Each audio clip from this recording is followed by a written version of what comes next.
தேவிரா இலக்கிய வரலாறுலேருந்து நம்ம அறிவுமதி அவங்கள பற்றி பார்ப்போம். அவங்களுடைய இயற்பெயர் பார்த்திங்கன்னா மதியழகன். இவங்க வந்து யாருன்னு கேட்டிங்கன்னா திரைப்பட பாடல் ஆசிரியருங்களாமா. பிற மொழி மற்ற எந்த மொழியுமே கலக்காமல் வந்து பாடல் எழுதக்கூடிய வந்து தனித்திறமை வந்து இவங்களுக்கு இருக்குதுங்களாமா. யாருக்கு? இந்த அறிவுமதிக்கு.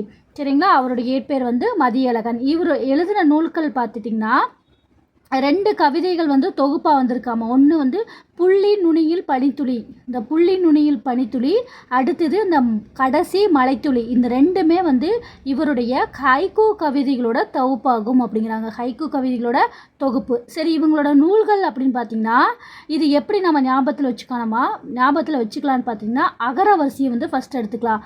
அகர வரிசையில் வந்து பார்த்திங்கன்னா அவிலரும்பு, அன்பான ராட்சசி, அணுத்திமிர் அடக்கு, ஆயிலின் அந்திவரை, இதெல்லாம் வந்து இவருடைய அகர வரிசை. அடுத்தது நகர வரிசையில் வந்து பாருங்கள் நிரந்தர மனிதர்கள், நட்பு காலம் அப்படின்னு சொல்லி எழுதியிருக்காங்க. மொத்தம் ஒரு 6-7 நூல் வந்து நம்ம படித்தாச்சு.